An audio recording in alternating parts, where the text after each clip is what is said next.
first round of the NFL draft is in the books, and it had sugar, it had spice, it had some things that weren't so nice, and I'm going to give you my gut reaction to all 32 picks with draft grades, because, well, everybody loves draft grades. So let's go ahead, get this sucker started. And I would be remiss not to start with my Miami Dolphins. Fins up, baby, fins up. Who at 21 went with Chop Robinson? The top edges were off the board. The top three, they're at 19 with the Los Angeles Rams. So they will go ahead and they grab Robinson. I mean, to be fair, Troy Fautanu came off the board at the pick before.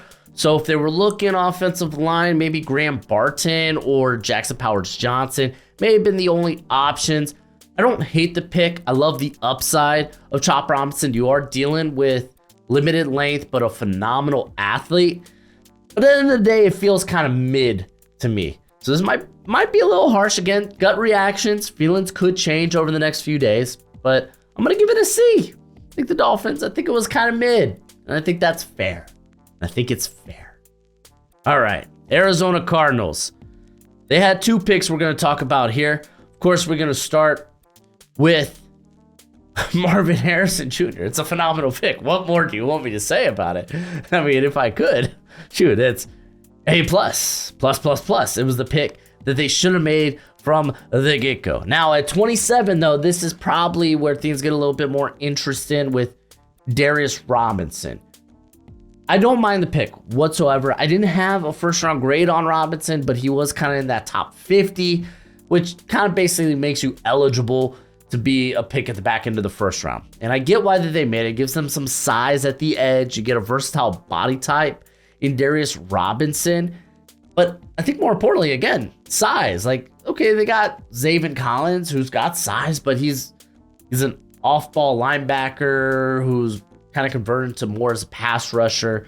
You got BJ Ojulari, who they had a lot of good production from, but is he anything more than a DPR? And Robinson, you're going to be getting a good run defender there. Very good run defender who has the size and honestly probably at his best attacking from the outside. If you go back to his 2022 where he was mainly an interior player, he wasn't so disruptive. He just wasn't. Keep him out on the edge, and I think, hey, you got yourself one hell of a player. Dampened me a little bit, but like, I think at the end of the day, I mean, you got Marvin Harrison Jr. That's kind of holds water here. So I'm not going to go A++ because I don't love the Robinson pick, but I understand it. I get it. And he was kind of a good player. I kind of expected to go at the back end of the first round anyway. So I'm going to stick with an A here. A grade. Good job for the Cardinals. And I kind of scoffed right there because I'm going to the Atlanta Falcons. Oh no! They go Michael Penix. Listen, people love Michael Penix. A lot of people are like, hey, this guy's going to be a first rounder. I wasn't necessarily in that boat, but I could see it. I was like, okay, this is a guy that probably is ready to play. You know, if you're a team that's like maybe has a bridge quarterback option and you want to maybe get a challenger for that, and someone with a little bit of youth. And I mean, he's got a phenomenal arm. Yeah, the injury concerns there, but I imagine he checked out well at the combine, so I'm not too worried about the injuries. He is going to be an older prospect. He's going to be 24 to start his rookie season. And the question here is, this is what really got me. You just signed Kirk Cousins,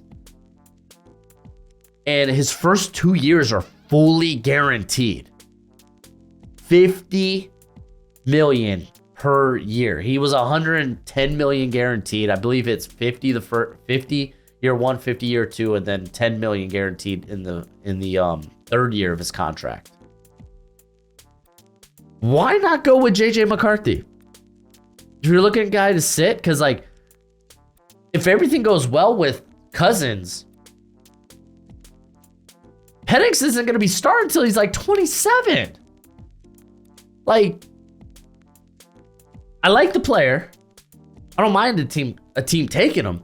It's just this situation does not seem like the fit. JJ McCarthy being one of the youngest draft prospect among the quarterback class makes a hell lot more sense than Michael Penix, who, again, if things go great with Kirk Cousins, will be 27 before he even starts for you. I mean, cool. Are you drafting like a high-end backup here because you're scared of like the injury concern with Kirk Cousins? Maybe you should have signed him to all that money. That's the thing. Guaranteed money. And like Kirk Cousins, apparently, because his agent just put out his camp, unaware that they were going to go quarterback, that they were going to go Penix. And now he's a little miffed. What are we doing here? What are we doing, bruh? So I'm not going to give it an F because I like the player. Granted, yeah, this is high, especially considering where he was on my board. But like, again, a guy that I think can't start like from day one of the league. It's just a terrible situation. Like, honestly, this probably turns into an F. Why would you piss off the guy you gave 110 million guaranteed money to? Like, I don't love it. I don't love it. And honestly, a D feels a bit kind here. Don't like the pick. I'm sorry. I'm not sorry. I'm sorry. I'm not sorry. Baltimore Ravens. They went with Nate Wiggins. A lot of the tackle talent was kind of off the board at this juncture, so it made sense for them to bring in Wiggins, who necessarily doesn't have to be a star right away. The youngest corner prospect in this class will be 20 at the beginning of his rookie year. Can fill out that frame. I think at his pro day, he was at 182 opposed to like the 173 he was at the combine, so he could run fast. I love the ability of him. Like, this is a good pickup. This is a good pickup. This is a team that I think kind of needed some guys at the corner position. You got Brandon Stevens, who's fine, but I like him better as a corner 2, corner 3. Marlon Humphrey's been a bit beat up, but he's still one of the better corners in the league. But you want depth, you want talent, and you want competition at the corner position. So I like the pick quite a bit. It's not like an A++ to me, but to me, it's an A. It's a good pick. It's a good pick by the Ravens. Moving on to the Buffalo Bills. Oh, they didn't have a pick. They proceeded to trade down twice. Let's move on to the team that they traded down with last, being the Carolina Panthers, who moved up a spot to get Xavier Leggett. It was a little costly. Now that I look at it, they turned their pick 140 into 200, so kind of a big jump there. But you're moving up to go get your guy. Buffalo, the team ahead of you, you know they're probably going wide receiver. You're a little scared, especially with San Fran just taking a receiver ahead of Buffalo. You kind of want to, okay, let's just go ahead and get our guy. Like, personally, I felt like, you could take Adonai Mitchell, you take Xavier Leggett. One of those guys will be available to you at 33. You do get the 5th-year option, so that's a plus. Like, at the end of the day, I think it's a good pick. I like Leggett there. A guy who's got that, can be that big vertical target, great speed at his size to kind of stretch the field. That really works well with guys like Adam Thielen and Deontay Johnson. You're helping your hopefully franchise quarterback in Bryce Young, who you traded up for, have a first-round pick on, first overall pick. So, yeah, I'm going to give it a B. I felt like they could have probably sat back at 33 and still been A-okay. But I don't mind them going up and getting their guy, given the circumstances. A-okay to me. I like it. The Chicago Bears. They got Caleb Williams. They got Rome Odunze. Do I really need to talk about this? A+ to the moon. A+ to the moon. You got Caleb Williams, and now you're like, hey, not only do you get Keenan Allen and DJ Moore to throw to, we're going to give you a freaking Rome Odunze. That wide receiving core might be one of the best in the league. Probably is. I love it. It was a great move by the Bears. I was a little like thinking maybe Rome Odunze doesn't make it to pick 9. He ends up being there. And I mean, the betting favorite was Byron Murphy, which wasn't out of the question. And defense ended up just falling in this class. First defensive player didn't come off the board till pick 15. Kind of wild, but I like it. I love it. I honestly think it was the best case scenario for the Chicago Bears. The Cincinnati Bengals, they end up going with Demarius Mims. Great. I think it's a great pick. I really do. He was a top 30 visit. I was so close in my predictive mock of having him over Fuanga. So close, but yet so far. Doesn't have to start right away. You have Trent Brown there. He could be the starter. while you develop Mims, but Mims' upside is just utterly insane. It's ridiculous. So I'm going to give this one an A, easy A. I want to be careful with A+. You know, I want to give that for like, hey, blew my pants off. Oh no, watch out, I'm bottomless. That's how good the pick is. So I'm going to give it an A. Dallas Cowboys, they end up going with Tyler Guyton at pick, they moved back to 29, right? With the Lions. So they grab extra draft capital. I think they picked up pick 73. I could be wrong. I know it's a third rounder. So I like the trade back. I like them still being able to get Guyton. As hey, they like these toolsy guys. We saw with Tyler Smith. Guyton, you probably throw him to the Wolves and hoping he could just kind of get by on tools early on. But he's someone who has just very alluring tools that you're hoping you could put them together sooner rather than later, and you kind of cement that left tackle position. So, and this is about the right, I would say, the right value for him. So I'm gonna give it a,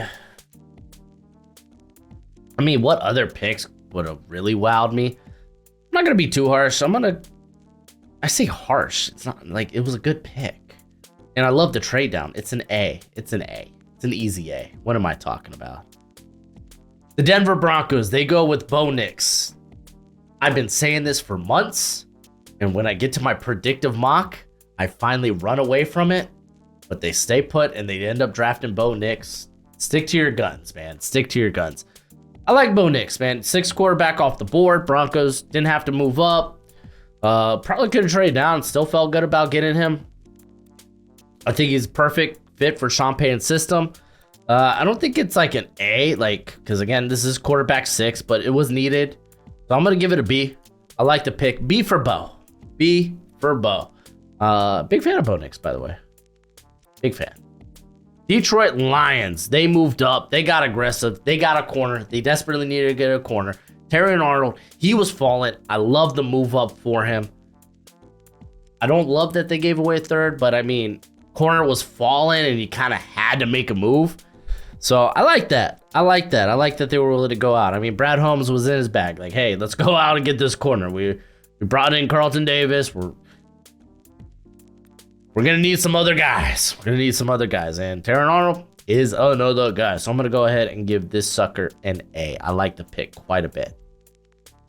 All right, moving on. Green Bay Packers, Jordan Morgan. Excuse me. So I kind of anticipated Morgan would go in the back end of the first round. Matter of fact, I in my predictive mock, I had him going 26 in a trade up. But he ends up going to the Packers. Hey, Packers. Draft an offensive lineman in the first round. Let's go. And I like the versatility because, like, this doesn't mean you have to be out on Rasheed Walker. Because Morgan can come in there and play left guard. You have Jenkins move over to right guard because you have that opening because of John Runyon. Or you could have Morgan play right guard early on. And if things kind of go, astray with Walker, then bam, just plug Morgan in at left tackle and see how it goes. Like, I think it's a good pick. Like, I think the Packers did a really good job here. I really, really do. I'm going to go ahead. I'm going to give it a B. Again, it's not like a wow pick, but like this was a team that, quite frankly, didn't have a lot of needs. Went out, got a good player. A little bit higher than where I had him on my board, but at the end of the day, I think it's a good pick. Houston Texans, I'll see you tomorrow. Indianapolis Colts, they go with Latu. I was actually a bit shocked that they didn't go corner. This happened to be the first defensive player taken in the draft, but this is also a team where they're going to have to decide, do they want to shelve out a 5th-year option on Kwity Paye? They got Daniel Oduyembo, who's going to be a free agent next season. They could probably use better pass rushers anyway. So I like the pick. Again, doesn't blow my socks off, but I think it's a good pick nonetheless. And I mean, corner talent there's good corner talent in the second round. We had guys like Cooper DeJean, Kool-Aid McKinstry end up falling. So there's going to be corners there if they want to take one on day 2. I'm going to give it a B. I think it's a fine selection. Solid selection. Now that I say that, I think I might go A.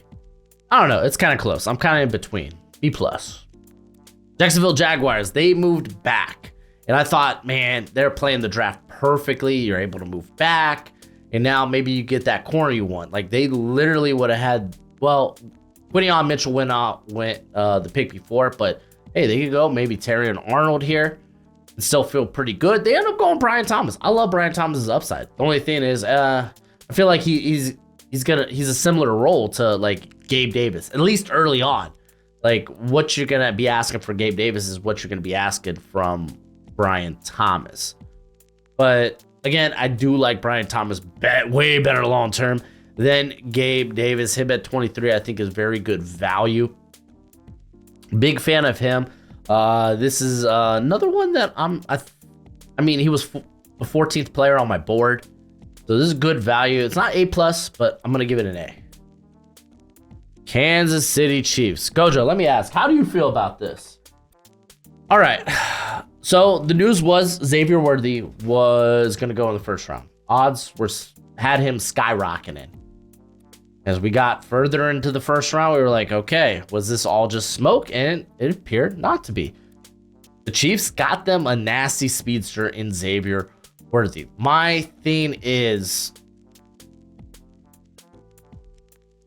doesn't he feel like better Hollywood or potentially better Hollywood Brown? I mean, we'll see, but like, they're kind of identical roles there, in my opinion. That was kind of my one hang up. I like the potential. The potential can be really, really good. And I think they addressing receiver was the right call. That's the only reason I'm not gonna. Am I? No, I think I will now. Again, when I sleep on this, maybe I'll feel differently about it tomorrow. But I'm gonna give it a C because, again, like, that's Hollywood Brown's role. I feel like now you just got. I mean, they can make it work, but a receiver. When it comes to your receiver room, variety is the spice of life. Kind of want a little variety.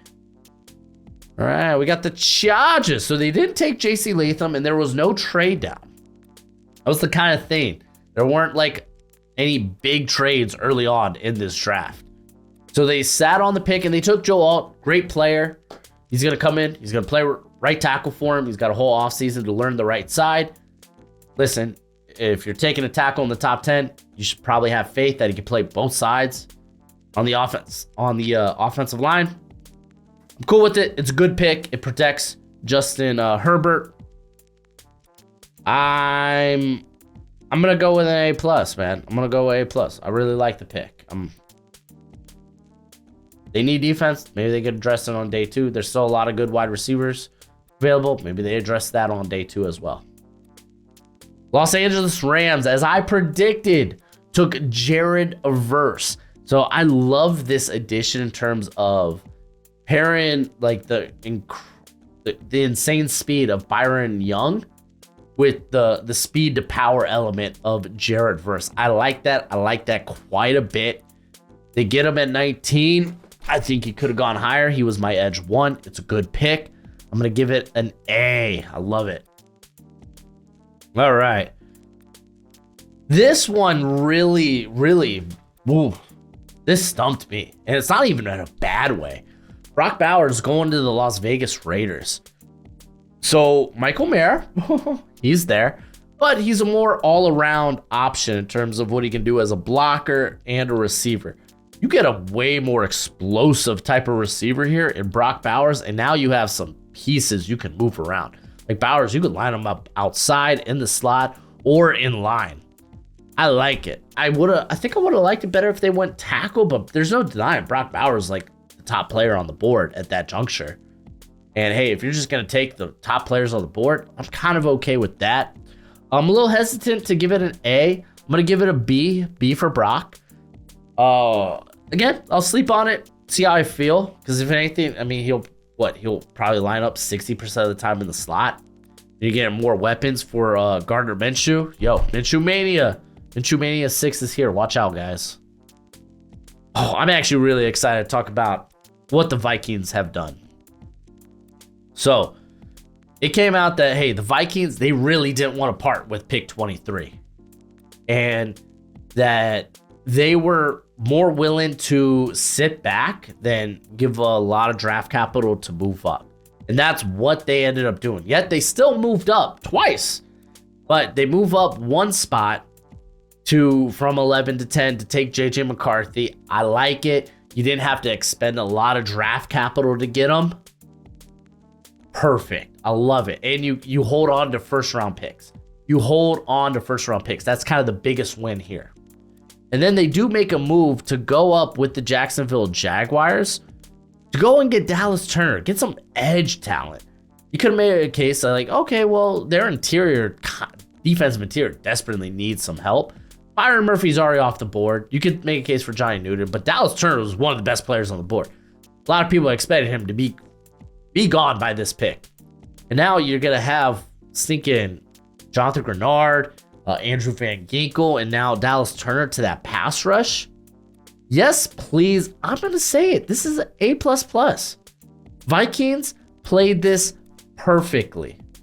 And they played us in the process, man. For those of us thinking they would move up to 5 or 4, Vikings, you did good. New England stay put. They grabbed Drake May, their new franchise quarterback. I love it. Good pick. He was my quarterback 2 in the draft. You got your franchise signal caller. A++. There you go. Okay, New Orleans Saints. They go with Talanisa Fuaga out of Oregon State. He can play guard. He's probably going to be playing tackle here. Question is, he's a guy that's played on the right side like his whole career. So it's going to beg the question, how do they feel about Ryan Ramczyk? Because it's not like you're going to have him play guard, because right guard, that's Ruiz, right? Cesar Ruiz? Let me just check our lads. I don't want to say things too confidently. Yeah, it's Cesar Ruiz. So, like, I don't know. Early, are you gonna plug in Fuaga to play left guard, or are you just gonna have him play left tackle? Are you gonna feel good about him playing on the left side of the football, though he's never done that his whole career? I love the talent. I love the mentality of Fuaga. I think he definitely fits here. I'm gonna go with the B because I'm kind of curious. I'm a little hesitant about moving him like directly to left tackle. Maybe that he ends up being their right tackle because Ryan Ramczyk ends up having to retire or isn't ready to go at the beginning of the year, which then I'll feel a little bit different about this pick. But this is kind of where I'm at right now. New York Football Giants. They stay put. They don't make a move for quarterback. They just go Malik Neighbors. He was the best player on the board. I like it. I love it. Daniel Jones. It's like, remember the Alamo. Remember Daniel Jones. Remember Danny Dimes. This is his last stand. You went out in free agency. You got offensive line talent, and now you add into that wide receiver core. I like it. Apparently Gojo doesn't love it, but hey, I like it. I'm going to give it an A++. Oh, there you go. And they didn't look at quarterback 4, whoever that may have been, and said, yeah, we'll settle for that. They were like, you know what? No, maybe we'll come around next year and find a better alternative if things don't work out with Daniel Jones. Real quick, I want to give a shout out to Underdog Fantasy. When you sign up using promo code Broshmo, they will match that first deposit up to $100 reduce. So if you like weekly best ball or my favorite higher lower on player prop bets, shoot, they got draft props as well. Then check out Underdog Fantasy. Remember, use promo code Broshmo when you sign up so you can have them match your first deposit. Hey, if you're like, hey, I'll deposit 50, use promo code Broshmo. You got 100 to play with. It's beautiful. But please bet wisely, bet responsibly. New York Jets, they trade back. They get a couple extra picks. They get Olu Fashanu. That's great. I like it. Brock Bowers was kind of like who I thought would be the more immediate impact, but straight up, this is a better long-term option. It truly is. I'm not going to fault them for not going with Brock Bowers. I'm truly not. So I'm going to go ahead and give this an A. Good job by the Jets. I I thought there was going to be a point maybe Rome Odunze slips by the Chicago Bears. Because I really thought they were going to go pass catcher, but nonetheless, you trade back, you grab a few extra picks, and you get some tackle. Because let's be honest, Morgan Moses, Tyron Smith, those guys ain't going to be able to stay healthy. Philadelphia Eagles, freaking, let's just put it up on the board. Freaking Howie Roseman, how do you do this? How do you get away with this? There was rumors that y'all were going to trade up, make a move, and I thought that move would be for a corner. I was waiting for it. But you were able to just sit at pick 22 and get Quinnion Mitchell?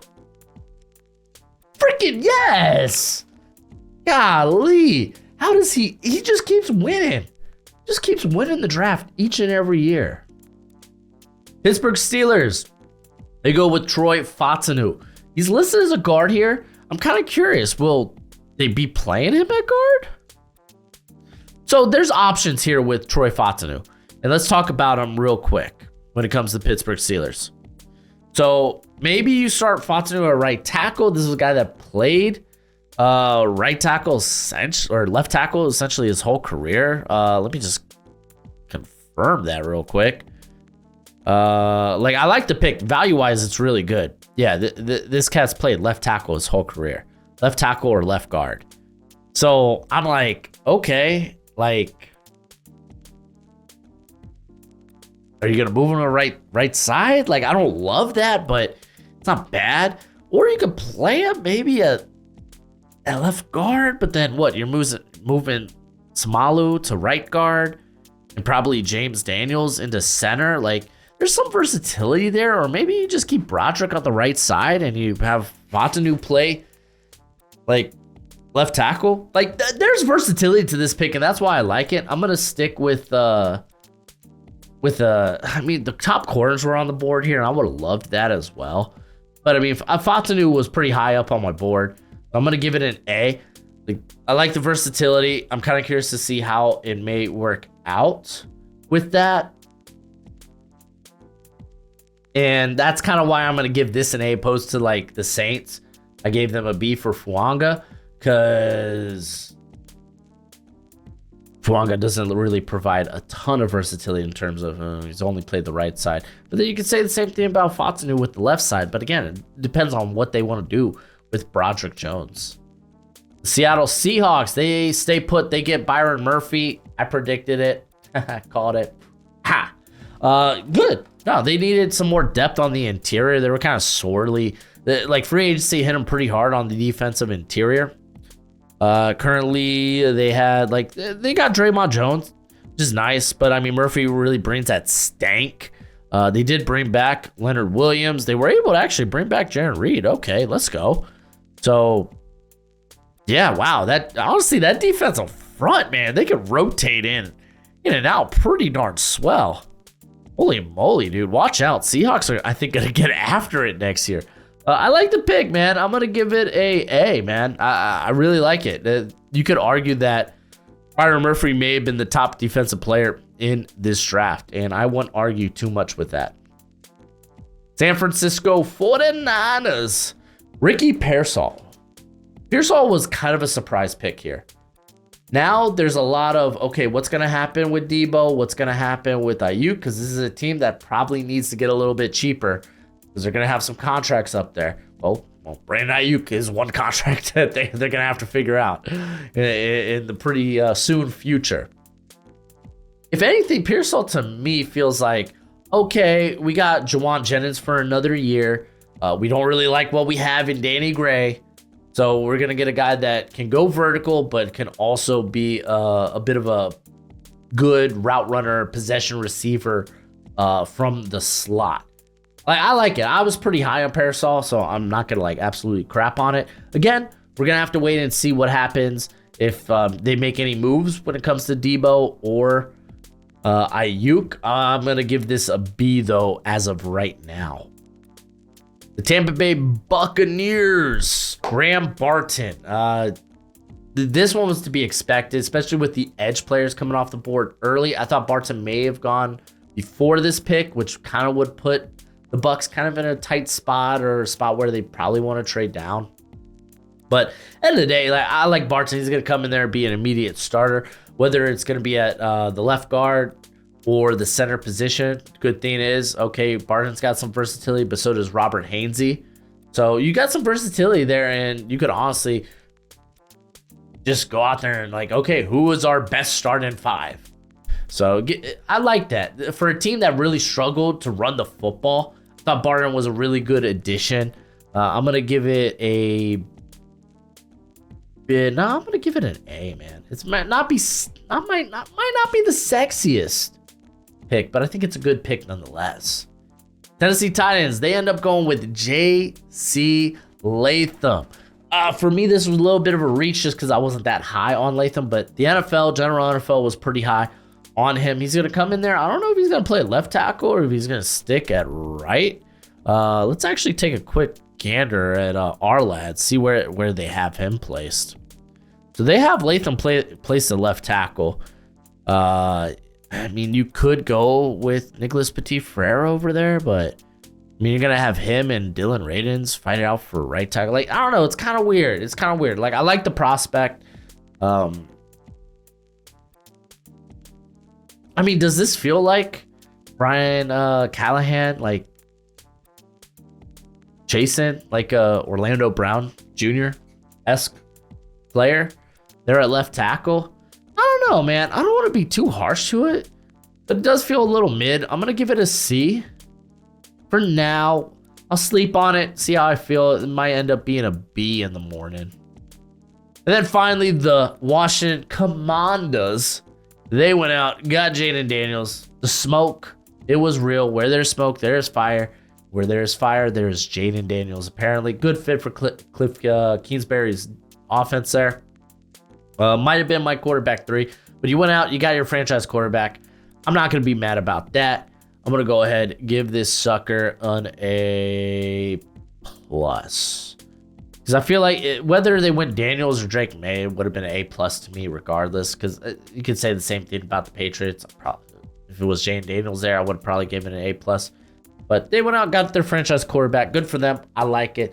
I love it. But let me know what you think in the comment section below. I'll be back again with Alex from Hail Mary Sports to stream day 2. I'm here for y'all this whole gosh darn weekend. So, hey, hopefully you can join us for that. But as always, until next time, be easy, my friends. Later.